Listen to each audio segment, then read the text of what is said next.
Hello everyone. आज आप लोगों के सामने उत्व संधि लेकर के आए हैं। ये विसर्ग संधि का भेद है। विसर्ग संधि का भेद उत्व संधि है।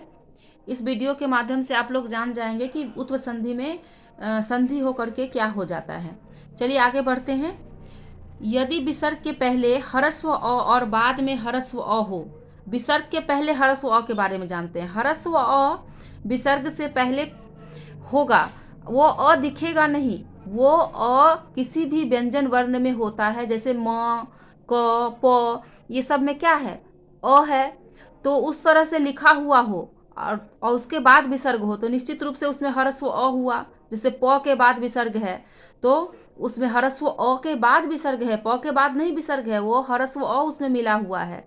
लास्ट में अ ही है और उसके बाद विसर्ग है। तो इस तरह से आपको जानना होगा कि ह्रस्व अ क्या होता है। और बाद में ह्रस्व अ हो और बाद में भी क्या हो, ह्रस्व अ ही हो। ह्रस्व अ तो अभी समझा ही दिए।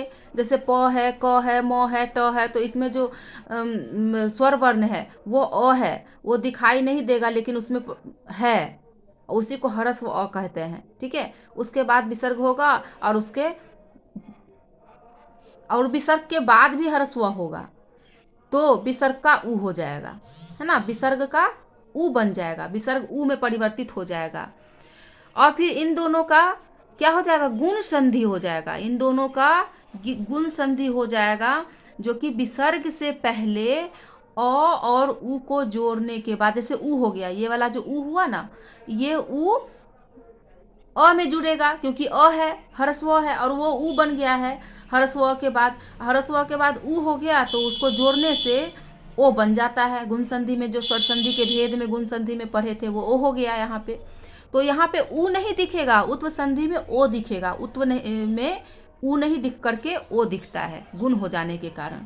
और उसके बाद क्या हुआ, बाद वाले अ का पूर्व रूप अवग्रह हो जाता है। और बाद वाला जो अ है, जो बाद में जो अ रहता है, जो स्वर अ ह्रस्व अ, उसका जो है पूर्व रूप हो जाता है। ये एस के तरह वो दिखेगा, वो एस के तरह, इसको अवग्रह कहते हैं, एस के तरह दिखेगा। अब देखिए आगे उदाहरण है।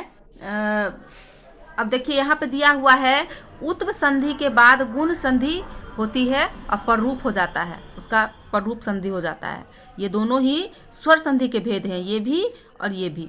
तो गुण संधि होकर के ओ हो जाता है और पररूप संधि होकर के वो पररूप धारण कर लेता है और वहाँ पे अवग्रह आ जाता है। ठीक है। अब देखिए आगे है उदाहरण। उदाहरण है, देखिए रामः जोड़ अवदत्। रामः जोड़ अवदत्, देखिए यहाँ भी ह्रस्व अ है ना। म में क्या है, ह्रस्व अ है, और उसके बाद ये दोनों विसर्ग है। उसके बाद यहाँ भी अ है, इसको भी अ ही कहेंगे, ये भी अ है, इसमें कोई व्यंजन वर्ण नहीं है लेकिन अ पूरे के पूरे दिख रहा है। अब यहाँ पे अ होने, सभी में अ दिखेगा, यहाँ पे सभी में अ होगा, है ना। ये सभी में अ होगा, यहाँ पे व्यंजन वर्ण में नहीं, ये सभी में सिर्फ अ ही होगा। और इधर व्यंजन वर्ण में अ होगा, या वैसे भी अ हो सकता है, लेकिन यहाँ पे सभी व्यंजन वर्ण है, उसके बाद विसर्ग है और उस व्यंजन वर्ण में अ ही है, अकारांत है, सभी अकारांत है। तो यहाँ पे रामः जोड़ अवदत् बराबर रामो अवदत्। अब देखिए यहाँ पे ओ हो गया, ये जो हुआ ये कहाँ से आया, पहले तो ऊ हुआ, पहले यहाँ पे ऊ हुआ, और ऊ के पहले जैसे म था तो अ था, तो अ प्लस ऊ हो गया, और अ प्लस ऊ होने के कारण ओ हो गया। और ये ओ की जो मात्रा है यहाँ पे दिख रही है ना। ओ की मात्रा यहाँ पे हो गया, और ये जो अ है, ये वाला अ, ये एस का रूप धारण कर लिया। ये एस हम कह रहे हैं, इसको अवग्रह कहते हैं, लेकिन आप लोग को समझाने के लिए एस। तो यहाँ पे ये हो गया, और बाकी जैसे लिखा हुआ है वैसे ही लिखा गया, है ना। व्यंजन वर्ण में ही ये दिखाई देगा ह्रस्व अ, ये ध्यान रखना है। उसी तरह से कह प्लस अपि वही हुआ, ये विसर्ग का पहले ऊ हुआ, और यहाँ पे क में जो अ था उसको जोड़ने के बाद क अ और ऊ को जोड़ेंगे तो क्या हो गया, ओ हो गया। और ओ होने के यहाँ पे अ एस है तो इसका अ है, तो यहाँ पे इसका ये अवग्रह हो गया और संधि हो गया को अपि, है ना। राम प्लस अत्र, यहाँ भी वही हुआ है।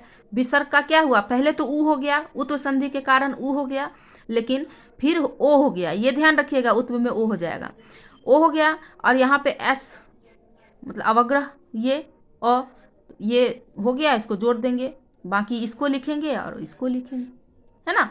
तो रामो अत्र हो गया। फिर सूर्यः अपि, सूर्यः अपि यहाँ भी विसर्ग का ओ हो गया और यहाँ एस हो गया, तो सूर्यो अपि हो गया। इस तरह से ये ध्यान रखना है कि इधर अ ही आएगा विसर्ग के बाद, और इधर ह्रस्व अ आएगा, यानी विसर्ग से पहले किसी भी व्यंजन वर्ण में व्यंजन वर्ण अकारांत होगा।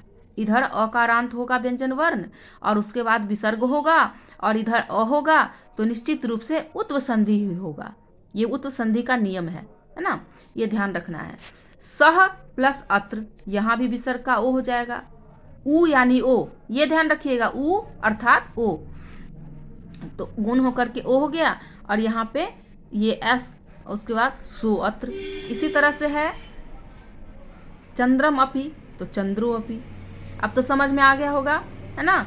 अच्छे से समझ जाइए इसको, 2 बार 4 बार 10 बार जितनी बार में समझ में आए उतनी बार इसको देख करके समझिए, लेकिन समझ जाइए। और एग्ज़ाम नज़दीक आ गया है, तो हम सोचे कि आप लोग को अच्छे से तैयारी हो जाए और अच्छे से अच्छे आप लोग नंबर ला सकें।